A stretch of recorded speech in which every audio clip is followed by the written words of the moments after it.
ఇప్పుడు ఒకసారి ముఖ్యమంత్రి 2 సార్లు 2 సంవత్సరాలు కరోనా వచ్చింది. వాలంటీర్ వ్యవస్థ, సచివాలయ వ్యవస్థ, రైతు భరోసా కావచ్చు, ఒక సంక్షేమ పథకాలు పల్లెటూరులో గ్రామ ప్రజలను అడిగితే తెలుస్తుంది. ఈ కూటమి వచ్చిన తర్వాత అరాచకాలు, కేసులు పెట్టడము, కొట్టడము, ఏదో రూపకంగా ప్రజలను ఇబ్బంది పెట్టడం. నేను అభివృద్ధి లేదు. 2 క్వశ్చన్ చేస్తే కొట్టడం, లేదా పోలీస్ స్టేషన్కి పిలిచడం, వాళ్ళని కొట్టడం, ఏదో రకంగా ఇబ్బంది పెట్టడం, ఇట్లాంటివి జరుగుతూ వస్తూ ఉన్నాయి. అదే కొద్ది రోజులు అంతే. వాళ్ళు గెలుపు ఒక బలం అనుకున్నారు, అది వాపు. ఏదో రోజు ఖచ్చితంగా వాళ్ళు ఇబ్బంది పడతారు. ఈసారి ఎలా ఉంటుంది అంటారు రాయలసీమలో మీ అభిప్రాయం? రాయలసీమలో ఆల్రెడీ మేము చెప్పాల్సిన అవసరం లేదు. మీకే తెలిసి ఉంటుంది. మీరు ప్రజల నాడి మీరు కనుక్కుంటా అంటారు.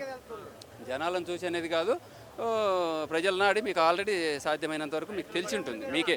ఎందుకంటే ఇప్పుడు అందరి నీవా కాలువ కింద ప్లాస్టింగ్ చేసినారు. అది రైతులకు పెద్ద ఎఫెక్ట్ అది.